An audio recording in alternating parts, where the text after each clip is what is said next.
ജിബിൻ, തമിഴകത്ത് വലിയൊരു അന്താളിപ്പാണ് എല്ലാവർക്കും. എന്താണ് സംഭവിച്ചതെന്ന് ആർക്കും ഒരു പിടിയില്ല. എങ്ങനെയാണ് ടി വിക്ക് ഇത്ര വലിയൊരു വിജയത്തിലേക്ക് പലരും ഡി എം കെ അനുഭാവികൾ പറയുന്നത് ടി വി കെയുടെ സ്ഥാനാർത്ഥികൾ ആരാണ് എന്ന് പോലും നോക്കാതെ വിജയ് എന്നൊരൊറ്റ വികാരത്തിൻ്റെ മേലെ പോയി കുത്തിയെന്നാണ്. ഇത് വലിയൊരു അത്ഭുതം ഉണ്ടാക്കുന്ന, വലിയൊരു മാറ്റം ഉണ്ടാക്കുന്ന ഒരു സംഗതിയാണ്. എങ്ങനെയാണ് ഇത്രയും ഡീപ്പായിട്ടുള്ള ഒരു നേട്ടത്തിലേക്ക് പോകാൻ വിജയ്ക്ക് സാധിച്ചിരിക്കുക എന്നുള്ളതാണ് ചോദ്യം. നമ്മൾ ഈ തെരഞ്ഞെടുപ്പ്, തമിഴ്നാട് നിയമസഭാ തെരഞ്ഞെടുപ്പ് വരുമ്പം നമ്മളൊരിക്കലും ഒരു പ്രതീക്ഷയോടെ കണ്ടൊരു മുന്നണിയല്ല ടി വിക്ക് തമിഴക വിട്ടിരിക്കുക. അത് ഈ തെരഞ്ഞെടുപ്പിനെ ഏകദേശം ഒരു വളരെ ചുരുങ്ങിയ കാലത്തിനുള്ളിൽ രൂപീകരിച്ച ഒരു രാഷ്ട്രീയ പാർട്ടിയാണ് ടി വി കെ. അതിൻ്റെ ആണിക്കല്ലെന്ന് പറയുന്നത് വിജയ് എന്ന ഒരു നടനാണ്. അതായത് ക്രൗഡ് പുള്ളറായിട്ടുള്ള ഒരു നടൻ. തമിഴ്നാട് രാഷ്ട്രീയത്തിലല്ല, ഇപ്പോഴാണ് അദ്ദേഹം ക്രൗഡ് പുള്ളറായിട്ട് വരുന്നത്. അതിനു മുമ്പ് തമിഴ്നാട് സിനിമാ ലോകത്ത് ഒന്നാം നമ്പർ താരം എന്ന് നമുക്ക് തന്നെ പറയാം. കാരണം വെച്ച് കഴിഞ്ഞാൽ തമിഴിൽ ഇപ്പോൾ നമ്മൾ പലരും പറയും, ഇപ്പോൾ രജനീകാന്താണ്, കമലഹാസനാണ്, അല്ല അജിത്താണ് എന്ന് പറയും.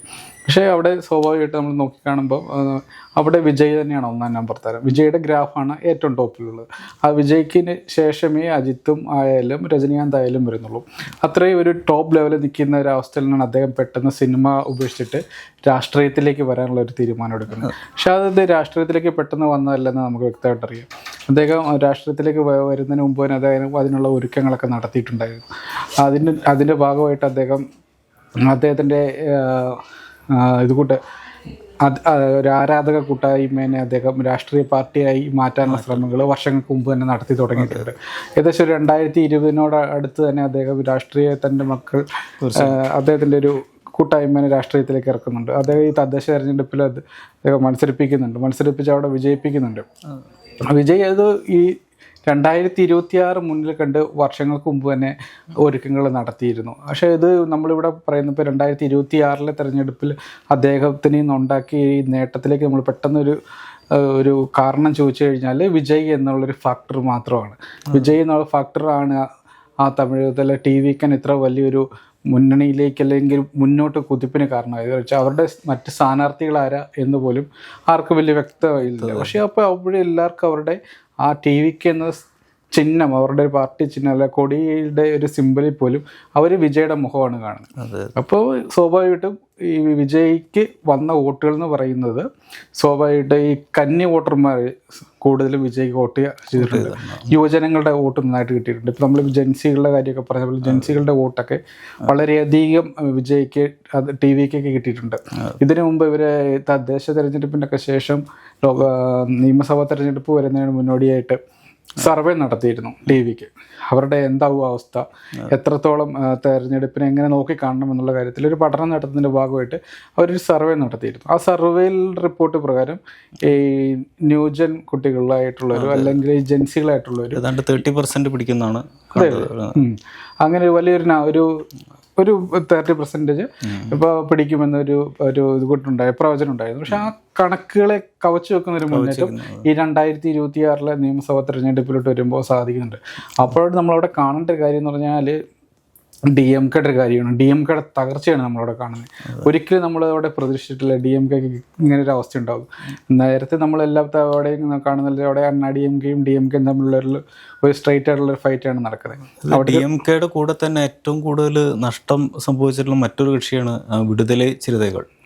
അവർക്ക് അവരുടെ വോട്ട് ബേസിന് വലിയ തോതിൽ ദളിത് വോട്ടുകളാണ് അവരുടെ ഒരു ബേസ്. അതിന് വലിയ തോതിൽ ഒരു വലിച്ചു കൊണ്ടുപോയി. അത് മാത്രമല്ല, അവിടെ ഇപ്പോൾ പട്ടാളി മക്കൾ കച്ചിനായിട്ടുള്ള വണ്ണിയാർ സമുദായത്തിൻ്റെ ഒരു ഉയർന്ന ജാതി വിഭാഗത്തിൻ്റെ ആ ഒരു ഗ്രൂപ്പുമായിട്ട് ഉണ്ടായിരുന്ന ഒരു വലിയ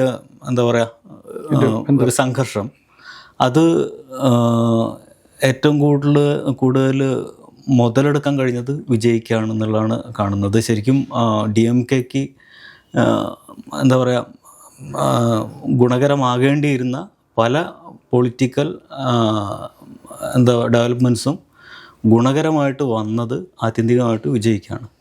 ഇത് വലിയൊരു മാറ്റമാണ്. കാരണം VCKയുടെ വോട്ടുകൾ ഈ തരത്തിൽ പിരിഞ്ഞു പോയി എന്നുള്ളത്, ദളിത് വോട്ടുകൾ അദ്ദേഹം പിടിക്കും എന്നുള്ളത് പണ്ട് മുതലേ പറയുന്നതാണ്. അദ്ദേഹത്തിൻ്റെ നമ്മൾ മുമ്പ് പറഞ്ഞിട്ടുണ്ട്, തമിഴ്നാട്ടിൽ പോയി കഴിഞ്ഞാൽ ഒരുപാട് കുട്ടികളുടെ പേര് കുട്ടി എന്ന പേര് കാണും. ഇയാളുടെ പഴയ പടങ്ങളുടെ സിനിമയുടെ പേര് ദളിത് വിഭാഗങ്ങളുടെ ഇടയിൽ ഇത്രയും സ്ട്രോങ് ആയിട്ടുള്ളൊരു ഡീപ്പ് റൂട്ടഡ് ആയിട്ടുള്ള സ്പേസ് അങ്ങേർക്കുണ്ട്. പക്ഷേ VCKയുടെ ഒക്കെ വോട്ടുകൾ വലിച്ചുകൊണ്ടുപോകാൻ മാത്രം ശേഷിയുള്ള ഒരു ലീഡർഷിപ്പ് ആയിട്ട് അദ്ദേഹം വളർന്നു എന്നുള്ളത് അക്ഷരാർത്ഥത്തിൽ അവിടെ DMKയും അതുപോലെ അവിടുത്തെ പൊതുവിൽ ദ്രാവിഡ പൊളിറ്റിക്സിനെയും ഞെട്ടിപ്പിക്കുന്ന ഒരു സംഗതിയാണ്. വിജയ് ഇപ്പോഴും ഒരു ദ്രവീഡിയൻ പൊളിറ്റിക്സ് ഓപ്പണായിട്ട് ആ തരത്തിൽ പറഞ്ഞിട്ടില്ല. BJP വിരുദ്ധത ചിലപ്പോഴൊക്കെ പറഞ്ഞിട്ടുണ്ടെങ്കിൽ പോലും അദ്ദേഹം ഈ ദ്രവീഡിയൻ പൊളിറ്റിക്സ് ആണ് ഉയർത്തിപ്പിടിക്കുന്നതെന്ന് ഇതുവരെ പറഞ്ഞിട്ടില്ല. അത് പറയാത്തതുകൊണ്ട് തന്നെ പലരും ധരിച്ചത് ദ്രവീഡിയൻ പാർട്ടികൾക്ക് ആണ് എപ്പോഴും അവിടെ ഒരു സ്പേസ് കിട്ടുന്നത്. അത് ഉയർത്തിപ്പിടിക്കാത്ത, ദ്രവീഡിയൻ പൊളിറ്റിക്സ് ഉയർത്തിപ്പിടിക്കാത്ത ആർക്കും അവിടെ സ്പേസ് കിട്ടിയിട്ടില്ല. അതിന് ഉദാഹരണമായിട്ട് കമലഹാസനെ അതുപോലെ രജനീകാന്തിനെയും പറഞ്ഞു. കാരണം രജനീകാന്ത് വന്ന സമയത്ത് ആത്മീക പൊളിറ്റിക്സ് എന്നാണ് പറഞ്ഞത്. ഇത് എന്താണെന്ന് പോലും, ആത്മീയ രാഷ്ട്രീയം എന്താണെന്ന് പോലും ആളുകൾക്ക് മനസ്സിലായില്ല. അതുപോലെ കമലഹാസൻ വന്ന സമയത്ത് പറഞ്ഞിരുന്നത് അങ്ങേര് ഗാന്ധിയൻ പൊളിറ്റിക്സ് ഇടയ്ക്ക് പറഞ്ഞു. ഇടയ്ക്ക് അങ്ങേരുടെ സംസാരത്തിൻ്റെ രീതികൾ കേട്ടിട്ട് ആളുകൾ വിചാരിച്ചു അങ്ങേര് BJPയെ സപ്പോർട്ട് ചെയ്യുകയാണ്.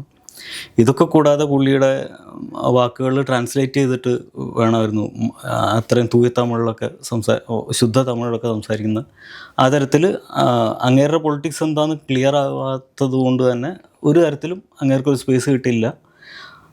ആ ഒരു കണക്കുകൂട്ടലുകൾ വെച്ചിട്ട് വിജയിയെ എല്ലാവരും അളന്നിരുന്നത്. ഇങ്ങേരും രാഷ്ട്രീയം കൃത്യമായിട്ട് പറയുന്നില്ല, ഒരു ദ്രവിഡിയൻ പൊളിറ്റിക്സ് അങ്ങേര് ഓപ്പണായിട്ട് പറയുന്നില്ല. സ്വാഭാവികമായിട്ട് അങ്ങേർക്കും സ്പേസ് കിട്ടില്ല എന്നാണ് ധരിച്ചിരുന്നത്. പക്ഷെ ആ ധാരണകളെ മൊത്തം കടയോടെ പുഴക്കിക്കൊണ്ടുപോയി ഒരുപക്ഷെ തമിഴ്നാട്ടിൻ്റെ രാഷ്ട്രീയം ഇനി ഈ തരത്തിലാവില്ല എന്ന് ഉറപ്പിച്ചുകൊണ്ടുള്ള ഒരു വിധിയെഴുത്താണ് ഇപ്പോൾ സംഭവിച്ചിട്ടുള്ളത്.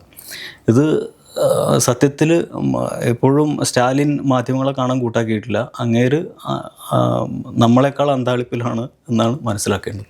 ഇപ്പോൾ സന്ദീപ് പറഞ്ഞ പോലെ ഇപ്പം വിജയുടെ ഒരു പ്രത്യേകത പറഞ്ഞ രാഷ്ട്രീയത്തിൽ അദ്ദേഹം രാഷ്ട്രീയം ഇതുവരെ തുറന്ന് പറഞ്ഞിട്ടില്ല എന്നുള്ളത്. പക്ഷേ രാഷ്ട്രീയം അദ്ദേഹം ഇതുവരെ തുറന്ന് പറഞ്ഞിട്ടില്ല. പക്ഷേ അദ്ദേഹം കൂടുതലും അദ്ദേഹത്തിൻ്റെ ഒരു എതിരാളിയായിട്ട് കണ്ടിരുന്ന DMKനെയാണ്. പക്ഷേ DMKയുടെ തകർച്ചയാണ് ഇപ്പം DVKയുടെ വരവോടെ സംഭവിച്ചിരിക്കുന്നത്. അതുപോലെ തന്നെ നമ്മൾ കാണുന്നുണ്ട് ഈ വിജയുടെ ആരാധക കൂട്ടായ്മ മക്കൾ ഇയക്കം എന്നുള്ളത്. അതായത് ഈ 2009 തന്നെ തൻ്റെ ഈ ആരാധക കൂട്ടായ്മയെ അദ്ദേഹം ഒന്നിച്ച് കൂട്ടാൻ ശ്രമിക്കുന്നുണ്ട്. അതായത് 2009 തന്നെ അതിനുള്ള ശ്രമം അദ്ദേഹം ഈ തമിഴ്നാട്ടിലുടനീളം കോൺഗ്രസിന്റെ സൈഡിലേക്ക് പോവാണോ എന്നൊക്കെ ഒരു സംശയം ഒക്കെ ഉണ്ടായിരുന്ന സമയമാണ്. അതെ. പിന്നെ 2021 തദ്ദേശ തെരഞ്ഞെടുപ്പിലാണ് ഈ മക്കൾ ഇയക്കം എന്നുള്ളത് ഒരു തദ്ദേശ തെരഞ്ഞെടുപ്പിൽ മത്സരിക്കുന്നുണ്ട്. അത് മത്സരിച്ച് ഭൂരിഭാഗം സ്ഥലങ്ങളിൽ അവർ വിജയം നേടുന്നുണ്ട്. പക്ഷെ അതിന് മുന്നോടിയായിട്ട് തന്നെ ഇവർ പല വിഷയങ്ങളിലും അവർ ഒരു ക്ഷേമ പദ്ധതികൾ അല്ലെങ്കിൽ ക്ഷേമ പ്രവർത്തനങ്ങളിൽ ജനങ്ങളുടെ ഇടയിൽ നിന്ന് പ്രവർത്തിക്കുന്നുണ്ട്. അങ്ങനെ ഈ ജനങ്ങളുടെ പൾസ് അറിയാൻ വേണ്ടിയിട്ട് അവർ ആദ്യം തന്നെ ശ്രമിക്കുന്നുണ്ട്. അത് വിജയുടെ അറിവോടെ തന്നെ നടത്തിയ ഒരു നീക്കമായിരുന്നു. ആ നീക്കം 2026 നിയമസഭാ തെരഞ്ഞെടുപ്പ് മുന്നിൽ കണ്ടുകൊണ്ട് തന്നെയാണ് അദ്ദേഹം നടത്തിയതും അതിലേക്ക് തന്നെയായിരുന്നു ലക്ഷ്യവും. അതിൻ്റെ ഭാഗമായിട്ടാണ് അദ്ദേഹം ഈ 2019 വന്നാലും 2020 വരുമ്പോഴും ഒരു രാഷ്ട്രീയത്തിലേക്ക് തുറന്ന ഒരു കാൽവെപ്പ് വിജയ് നടത്തുന്നുണ്ട്. അതിൻ്റെ ഭാഗമായിട്ട് അദ്ദേഹം 2010കളുടെ അവസാനത്തിൽ 2020കളിലും വിജയുടെ സിനിമകൾ നമ്മൾ ശ്രദ്ധിച്ചാൽ വിജയുടെ സിനിമകളിൽ പല രാഷ്ട്രീയം പറയുന്നുണ്ട്. രാഷ്ട്രീയത്തുമായിട്ട് വ്യക്തമായിട്ട് പറയുന്നു. കേന്ദ്ര സർക്കാരിനെ വിമർശിക്കുന്നുണ്ട്, സംസ്ഥാന സർക്കാരിനെ വിമർശിക്കുന്നുണ്ട്. അപ്പോൾ തന്നെ നമുക്ക് ഏറെക്കുറെ മനസ്സിലായിട്ടുണ്ടായിരുന്നു വിജയ് രാഷ്ട്രീയത്തിലേക്ക് വരുന്നു, വിജയ് രാഷ്ട്രീയത്തിലേക്ക് എത്തുന്നു എന്നുള്ളൊരു സൂചനകൾ അദ്ദേഹത്തിന് സിനിമകൾ നൽകിയിരുന്നു. പക്ഷേ അപ്പോഴും നമുക്ക് അദ്ദേഹം ഒരു രാഷ്ട്രീയ പാർട്ടി ആയിട്ട് വരുമോ എന്നൊരു സംശയമായിരുന്നു. കാരണം വെച്ച് കഴിഞ്ഞാൽ വിജയ് എന്നുള്ളൊരു അദ്ദേഹത്തിൻ്റെ ഒരു ഇത് കൂട്ടുണ്ട്, ആരാധക കൂട്ടായ്മ, ഒരു സിനിമ നടൻ എന്ന് മാത്രമല്ല ഒരു ക്രൗഡ് പുള്ളറാണ് അദ്ദേഹം. ഒരു തമിഴ് സിനിമ ലോകത്ത് അങ്ങനെ ഒരു വ്യക്തി രാഷ്ട്രീയത്തിലേക്ക് വരുമ്പോൾ എത്രത്തോളം ശോഭിക്കുമെന്നുള്ളൊരു സംശയം അവിടെ ഉണ്ടായിരുന്നു. ഇപ്പോൾ കുറച്ച് മുമ്പ് സന്ദീപ് പറഞ്ഞ പോലെ രജനീകാന്തിൻ്റെ കാര്യം പറഞ്ഞു, കമലഹാസൻ്റെ കാര്യം പറഞ്ഞു. പക്ഷേ ഇവരെ പോലെ തന്നെ നമുക്ക് വിജയകാന്ത് വന്നിട്ടുണ്ട്. വിജയകാന്തിന് ഒരു പരിധി വരെയെങ്കിലും വിജയിക്കാൻ പറ്റിയിട്ടുണ്ട്. പക്ഷേ ഇപ്പോൾ ഉദയനിധി സ്റ്റാലിൻ്റെ കാര്യം പറയുന്നുണ്ട്. പക്ഷേ അപ്പോഴും അദ്ദേഹം DMKയുടെ തണലിലാണ് ഉദയനിധി സ്റ്റാലിൻ തമിഴ്നാട് രാഷ്ട്രീയത്തിലേക്ക് സജീവമായത്. ഒരു സിനിമ ബാക്ക്ഗ്രൗണ്ട് അല്ല പറഞ്ഞു. അതെ. പക്ഷെ അപ്പോഴും ഈ അങ്ങനെ നോക്കുമ്പോഴും വിജയ് എന്ന നാടൻ വരുന്നത് അദ്ദേഹം ഒറ്റയ്ക്ക് നിന്നാണ്. അദ്ദേഹത്തിൻ്റെ ഈ രാഷ്ട്രീയ ഐഡിയോളജി എന്താണെന്ന് ആർക്കും അറിയില്ല. അദ്ദേഹത്തിന് കൂടെയുള്ള നേതാക്കന്മാരാരെന്ന് ആർക്കും അറിയില്ല, സ്ഥാനാർത്ഥികൾ ആരൊക്കെയാണെന്നറിയില്ല, അദ്ദേഹത്തിൻ്റെ പാർട്ടിയുടെ ഒരു ഐഡിയോളജി എന്താണെന്ന് ആർക്കും അറിയില്ല. അങ്ങനെ ഒരു കാര്യത്തിലും വ്യക്തതയില്ല. ആകെ ജനങ്ങൾക്കും അല്ലെങ്കിൽ അവിടുത്തെ വോട്ടർമാർക്കും അറിയാവുന്നൊരു മുഖം എന്ന് പറഞ്ഞാൽ വിജയുടെ മുഖമാണ്. ആ ഒറ്റ മുഖമാണ് ഈ TVKനെ തമിഴ്നാട്ടിൽ ഇതുപോലെ ഒരു വലിയൊരു മുന്നേറ്റത്തിലേക്ക് എത്തിക്കുന്നത്. അതിനുള്ള ഒരേ ഒരു കാരണം എന്ന് പറഞ്ഞാൽ വിജയ് എന്നുള്ള ഫാക്ടർ മാത്രമാണ് അവിടെയുള്ളത്. TVKയുടെ ഒരു മുന്നേറ്റം നമ്മൾ പറയുമ്പോൾ പോലും നമ്മൾ ഈ 1970-കളിലോട്ടൊക്കെ നോക്കുമ്പോഴത്തേക്കും MGRൻ്റെ ഒരു മുന്നേറ്റം നടത്തുന്നുണ്ട്. MGR 1970-കളിലാണ് അദ്ദേഹം സിനിമയിൽ നിന്ന് മാറി സജീവ രാഷ്ട്രീയത്തിലേക്ക് വരുന്നതും ഒരു 1977-കളിലൂടെ അദ്ദേഹം വലിയൊരു തമിഴ്നാട്ടിലെ ഒരു പ്രധാന ഒരു രാഷ്ട്രീയ നേതാവായിട്ട് വരികയും ചെയ്യുന്നുണ്ട്. അതിനുശേഷം ജയലളിത വരുന്നുണ്ടെങ്കിൽ പോലും ജയലളിത വന്നത് എങ്ങനെയാണെന്ന് വെച്ച് കഴിഞ്ഞാൽ MGRന്റെ തണലിൽ നിന്നാണ് അദ്ദേഹം വരുന്നത് സിനിമയിൽ.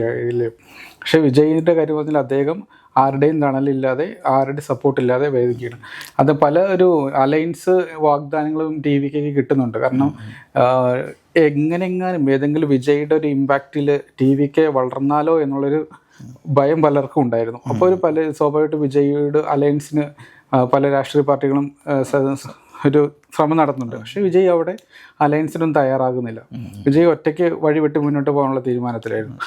അങ്ങനെ തന്നെ മുന്നിൽ കണ്ടാണ് അദ്ദേഹം 2026 നിയമസഭാ തെരഞ്ഞെടുപ്പിലേക്ക് എത്തിയത്. വളരെ ധീരമായിട്ടുള്ളൊരു നിലപാടുകളാണ് ആ കാര്യത്തിലൊക്കെ എടുത്തതെന്ന് പറയാം. ഇതിൽ MGRൻ്റെ ജീവിതത്തോടൊക്കെ അതുപോലെ കരുണാനിധിയുടെ ഒക്കെ ജീവിതത്തോട് ഒക്കെ ചെറിയ എന്താ പറയുക ഒരു സാമ്യം തോന്നുന്ന തരത്തിലുള്ള ജീവിത സമീപനമൊക്കെയാണ് വിജയ്ക്കുള്ളത്. അത് MGRും ജയലളിതയും തമ്മിലുള്ള ബന്ധത്തിൻ്റെ കാര്യത്തിലാവട്ടെ, അതുപോലെ കരുണാനിധി അദ്ദേഹത്തിൻ്റെ കനിമൊഴിയുടെ അമ്മ ആയിട്ടുള്ള ആ തരത്തിലൊക്കെ അതൊക്കെ ഒരുപക്ഷെ ഈ തമിഴ് എന്താ പറയുക തമിഴക രാഷ്ട്രീയത്തിനകത്ത് ഒരുപക്ഷെ ജനങ്ങളെ ഏതെങ്കിലും തരത്തിൽ സ്വാധീനിച്ചിട്ടുണ്ടോ എന്ന് പറയാൻ വയ്യ. അതിൻ്റെ ഒരു കാൽപ്പനിക സൗന്ദര്യം ഒരുപക്ഷെ അവരെ ആകർഷിച്ചിട്ടുണ്ടോ എന്ന് നമുക്ക് പറയാൻ വയ്യ. എന്തായാലും വലിയ ഒരു മാറ്റമാണ് വന്നിട്ടുള്ളത്. അതിനെ ഏത് തരത്തിലാണ് DMK നേരിടുക എന്നുള്ളത് കാത്തിരുന്ന് കാണണം. അതിൻ്റെ കൂടെ തന്നെ TVK ഇനി എങ്ങനെയാണ് മുമ്പോട്ട് പോകാൻ ആലോചിക്കുന്നതെന്നുള്ളതും കൂടി നമ്മൾ വേറെ ആലോചിക്കേണ്ടതുണ്ട്. ഭരണത്തിൽ വന്നാൽ തന്നെ വളരെ പരിചയ സമ്പത്തുള്ള ആളുകൾ വളരെ കുറവാണ് അങ്ങനെ കൂടുള്ളവർ. അതിൽ തന്നെ പല ആളുകളുടെയും കാര്യത്തിൽ നമുക്ക് അവരുടെ ബാക്ക്ഗ്രൗണ്ട് അഴിമതിയുടെയും മറ്റും ബാക്ക്ഗ്രൗണ്ട് നമുക്ക് കാണാൻ കഴിയും. വളരെ പ്രമുഖരായിട്ടുള്ള അവരൊന്നും ഒഴിവാക്കിയിട്ട് വിജയ്ക്ക് മുമ്പോട്ട് പോകാൻ കഴിയും തോന്നുന്നില്ല. അപ്പോൾ അങ്ങനത്തെ ഒരു ടീമിനെ നയിക്കുക, ആ ടീമിനെ വെച്ച് MGR ഒക്കെ വളരെ ശക്തനായ നേതാവായിരുന്നു. ആ തരത്തിൽ ഭരണപരമായിട്ടുള്ള കഴിവുകളുള്ള നേതാവായിരുന്നു.